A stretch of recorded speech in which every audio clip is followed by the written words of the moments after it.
Hello teachers! Hello September 2024 takers! Diyos marhain aldo po sa gabos. We will start with operations on integers and order of operations sa ating basic concepts. So fundamentals po muna tayo. And let's go to problem number 1. Perform the indicated operations 2 times the quantity of 3 plus negative 1 minus 4. So dito, meron po tayong dalawang operations, addition and subtraction, and we also have positive and negative integers. Before we proceed with our problem, let us first discuss the basic concepts. So, operations on integers po muna tayo. At addition of integers ang uunahin natin. We have case 1 for signs are the same or like signs. So, ang gagawin daw po natin dito ay i-add natin at kukopyahin ang the same sign nila. So, example natin, we have positive 10 plus positive 5. So, i-add po natin 10 plus 5, we have 15 and copy the common sign. Since wala po tayong nakita dito minus or negative, automatically positive po ang ating integer. Again, kapag positive po ay hindi na po nilalagay ang sign. Nakikita lang po natin kapag negative or minus. Ang purpose po ng plus dito ay addition. So, operator po ito, hindi po siya sign. Kasi kapag sign, again, uulitin ko lang po para malinaw, kapag positive, wala pong sign na makikita sa integer or number. Hence, i-add daw po natin 10 plus 5, we have 15 and copy the common sign. Diba po positive? Therefore, we will have 15 lang. How about if we have negative 10 plus negative 5? Pareho din naman pong negative ang kanilang sign. So, ayan. Ito po ay visible na kasi we have minus, which means negative. So, dito, i-add po natin ang ating absolute value. Kapag sinabing absolute value, hindi po natin i-consider ang negative sign. Kapag absolute value, laging positive po ang value ng number. So, the absolute value of negative 10 is positive 10 and the absolute value of negative 5 is 5. So, dito, ang i-consider po natin ay ang absolute value. So, we have to add 10 plus 5, which is also equal to 15, and copy their common sign, which is negative. That is why we have negative 15 here.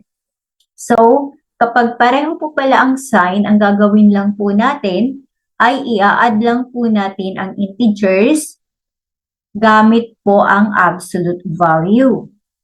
Then, kokopyahin po natin ang kanilang common sign. So, that is for case number 1. Sana malinaw po. Pasensya na po kung inuulit-ulit ko kasi kailangan po talaga ito, lalo po kung lalabas ito sa ating general education mathematics dahil hindi po allowed ang ating calculator. Kindly take note of that. So, let's go to case number 2. Where signs are different. So, unlike signs. Ang gagawin naman daw po natin dito ay subtract the numbers and use the sign of the larger number. Dito naman po sa like signs, i-add po natin ang absolute value, then kokopyahin po natin yung common sign. Kay case 2 naman, iso-subtract po natin. Again, absolute value. Then, kokopyahin po natin yung sign ng malaking number. So, absolute value ulit. So, let's have our example. If we have positive 10 and negative 5, so, ayan po, magkaiba na po ang sign. So, case number 2 na po tayo. Ang sabi po ay iso-subtract. So, 10 minus, subtract, 10 minus 5. Again, absolute value po yung ating i-consider. Hindi pa po natin kino-consider dito yung sign ng ating negative 5. Okay po? So, 10 minus 5 is equal to 5. Then, kokopyahin daw po natin yung sign ng merong malaking number. Considering the absolute value, wag po natin kakalimutan ang absolute value. Kasi, dito, automatic na mas malaki si 10 kung si negative 5 ang i-consider natin, right? Pero ang consideration po natin dito ay hindi po natin i-consider ang sign. So, 10 and 5. Kaya yung pagma-minus po natin ay 10 minus 5. Hindi po 10 minus negative 5. No. So, kinopya po natin ang sign ni 10 dahil siya po yung mas malaki compared kay 5. Okay? So, how about if we have negative 10 plus positive 5? Ayan. Kaya ko po inuulit-ulit ang absolute value kasi kung hindi po natin i-consider ang absolute value, mas malaki po ang 5 kaysa kay negative 10, right? Pero, dito po, 10 minus 5 is also equal to 5, but we have to copy the sign of the larger number, right? So, we have negative 5. If you are in doubt, we can check with our calculator naman po. So, dito po muna tayo sa case 2. We have 10 plus negative 5, the answer is 5. So, kung meron po tayong calculator, walang problema. Pero again po, sa GenEd ay lumalabas po ito. And ang ating second example, we have negative 10. Ayan. I-close natin sa parentheses, although okay lang naman kahit wala para mas malinaw. The answer is negative 5. So, indeed, absolute value po yung ating kino-consider sa pag-minus nito at pag-consider ng larger number. How about case 1? So, iti-check lang naman po natin kung tama po ba ang process natin. So, here, automatic 10 plus 5 is 15. And how about negative 10 plus negative 5? So, there, negative 15. So far naman, kay case number 1 is wala tayong problema. Dito lang naman tayo magkakaproblema kasi different signs. So, medyo meron na pong mali dito. So, again, wag po natin kakalimutan ang absolute value. So, this is for addition of integers. Let's go to subtraction of integers. For case 1, ang case 1 po natin ay laging like signs or signs are the same. So, dito daw po ang gagawin natin ay change the sign of the number to be subtracted. So, number to be subtracted is the subtrahend. And then, add them up. So, papalitan po natin ang sign ni subtrahend, then we will proceed with addition. Kaya yung kanina po, inuulit-ulit natin kasi nakasalalay din kay addition ang ating subtraction of integers. Then, the result takes the sign of the greater number. So, just like case number 2, nakokopyahin natin yung sign ng malaking number. Again, absolute value. So, let's have our example.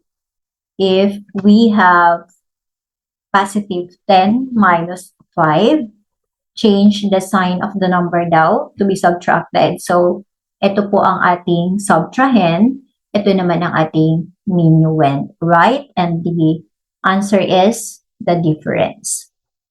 So, ang sabi po, si 5 daw po ay papalitan natin ng sign, then magiging plus po ang ating minus.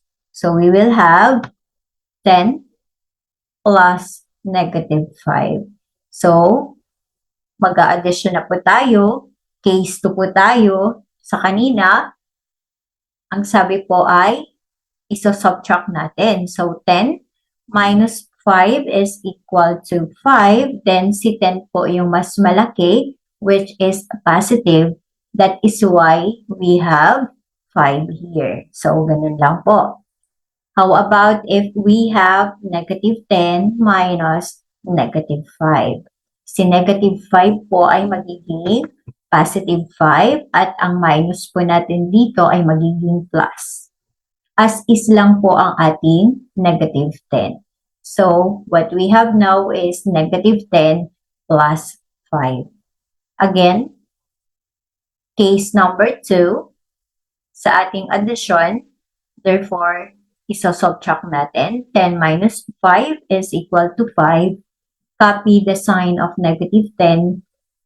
Kaya, nagkaroon po tayo ng negative 5. Bakit po ito yung kinopya nating sign? Dahil si 10 po ang mas malaki ang absolute value kung compared kay 5. So, ayan lang po ang para sa ating case number 1. For signs are the same or like signs. Ayan, positive, positive, negative, negative. How about for case number 2, where signs are different? The same, change the sign of the number to be subtracted and add them up. The result takes the sign of the greater number. So, example, if we have positive 10 minus negative 5, we will have positive 5, then plus. So, we have 10 plus 5, which is equal to 15. Add lang dahil pareho pong positive, like signs. Add and copy the common sign. So, we have 15. Second example, we have negative 10 minus positive 5. So, si positive 5 ay magiging negative 5, then proceed to addition. Ngayon, negative 10 and negative 5, pareho po ang ating sign. So, add po natin, then copy their common signs. Ayan. So, we have negative 15. Naging case 1 po ng ating addition. So, ayan lang po ang ating subtraction of integers. Pareho lang po for case 1 and case 2 na papalitan po natin yung sign ng ating subtrahend, then magpo-proceed po tayo sa addition. So, ayan po. How about multiplication of integers? For case 1, where signs are the same, the answer is always positive. So, madali pong tandaan. If we have positive 10 times positive 5, the answer is positive 50. If we have negative 10 times negative 5, we have positive 50. So, ayan lang po, napakadaling tandaan for multiplication. So, this is for case 1. How about case 2? Where signs are different, the answer is always negative. So, if we have positive 10 times negative 5, the product is negative 50. If we have negative 10 times positive 5, the answer is also negative 50. So, positive times positive, positive, negative times negative, positive pa rin. Positive times negative, negative. Negative times positive, negative. Dahil different sign. So, napakadaling tandaan po ng ating multiplication, which is also the same po sa ating division of integers. So, ayan. When signs are the same, the answer is always positive. So, just like kanina, positive and positive is equal to positive. So, 10 divided by 5 is 2. If we have negative 10 divided by negative 5, we have positive 2 pa rin. And case number 2, signs are different. See, just the same ng ating multiplication. So, we have 10 divided by negative 5, we have negative 2. And if we have negative 10 divided by 5, we also have negative 2. Again, positive equal to positive. Negative, negative equal to negative. Positive, negative is equal to negative. Negative, positive is equal to negative. Both for multiplication and division of integers. So this is all about our operations.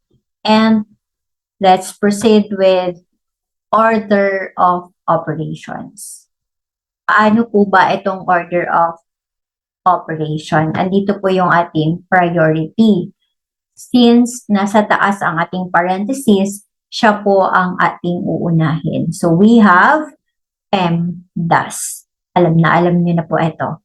PEMDAS, P for parenthesis, E for exponent, M for multiplication, D for division, A for addition, and S for subtraction.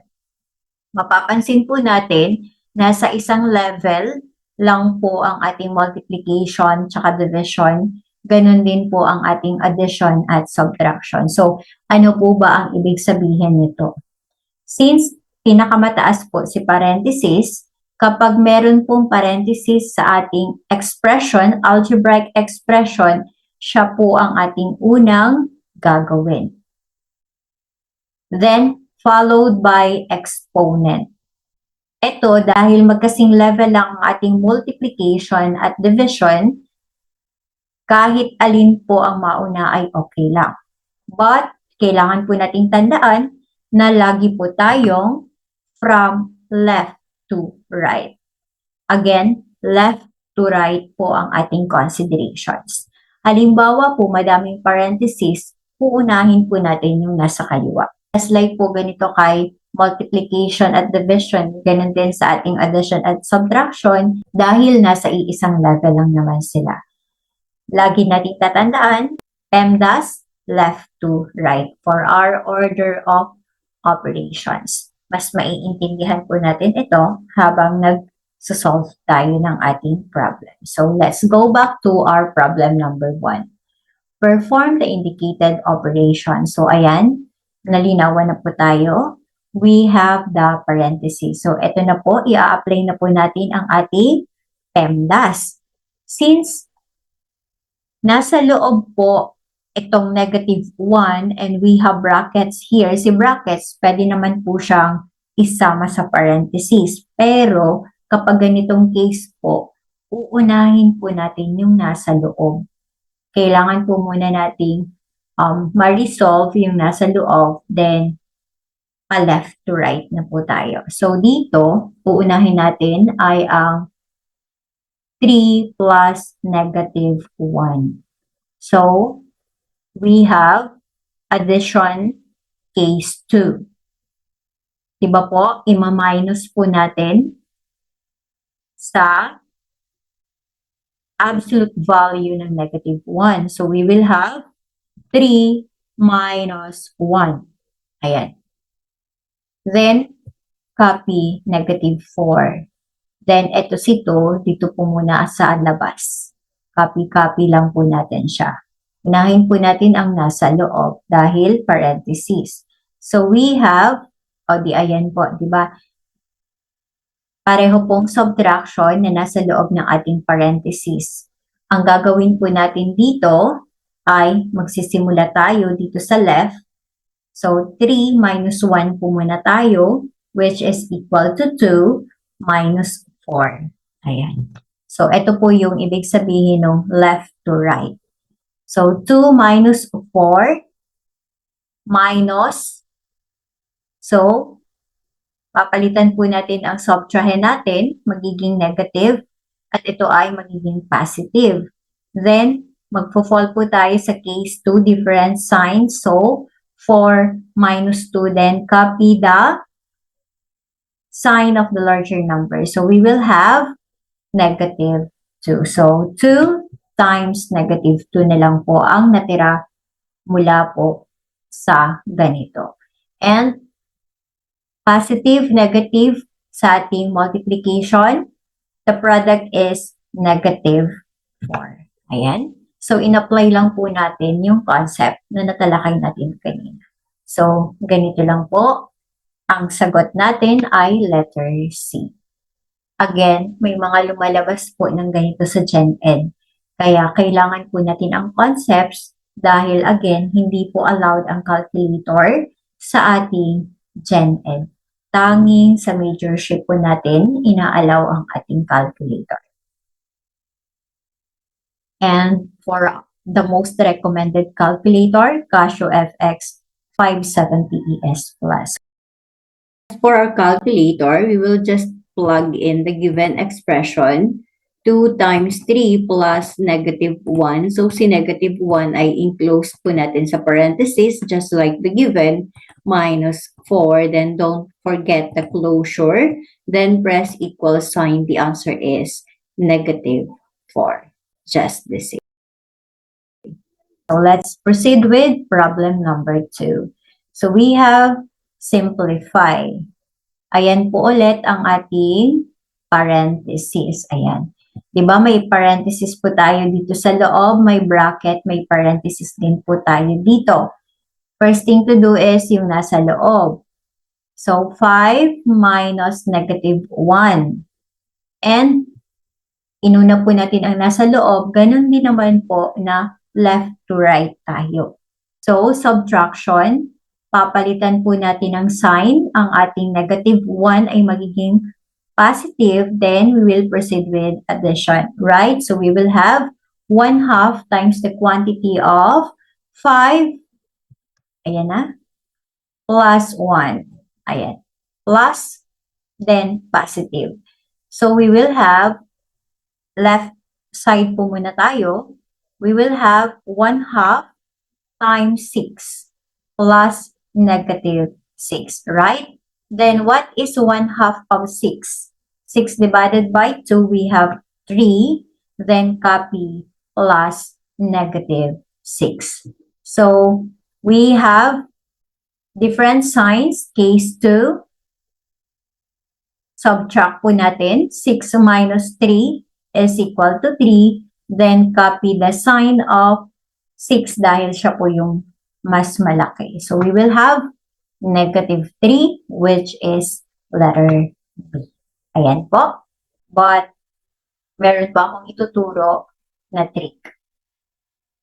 Since kapag ganito po na we have negative subtrahend, magpapalit po tayo nito ng plus, then proceed to addition. Ang ginagawa ko po dito ay tinitreat ko siya as multiplication. Have this parenthesis, so multiplication po yung ina-apply ko dito. Negative, negative, di ba po kapag the same sign sa ating multiplication, positive. That is why magiging 5 plus 1. Ganun po yung ginagawa ko. Then, dito naman, we have plus and minus. So, automatically, we will have negative dahil different sign. So, 1/2 of 6 is equal to 3. Then, plus minus, we will have 3 minus 6. 3 minus 6 is equal to negative 3. So, shortcut. Ayan ay share ko lang po sa inyo, pero nakadepende pa rin naman po sa inyo kung saan kayo mas mapapadali. And plug in lang din po natin. So, we have 1/2 times 5 minus negative 1 closure plus negative 6. Then press equal sign. The answer is negative 3. Just the same. Problem number 3.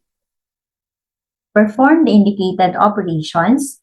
2 cubed plus quantity of -7 plus 11 squared.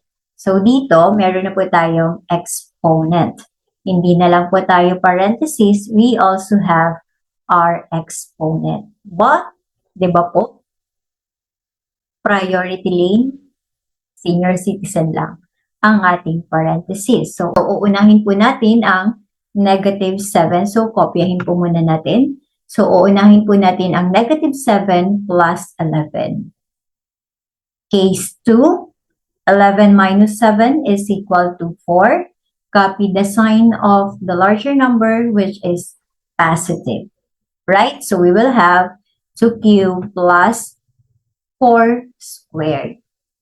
What we have now, pareho na pong exponent at i-apply na po natin ang left to right. So, we have 2 cubed, which is equal to 8 plus 4 squared, which is equal to 16. Then 8 plus 16, we have 24, which is letter B. So, ganun lang po siya gagawin. Medyo confusing kung hindi po natin alam yung process. Kung saan po ba tayo magsisimula. So, ayan, we have PEMDAS. Huwag po natin kakalimutan, PEMDAS. Plug in 2 cube.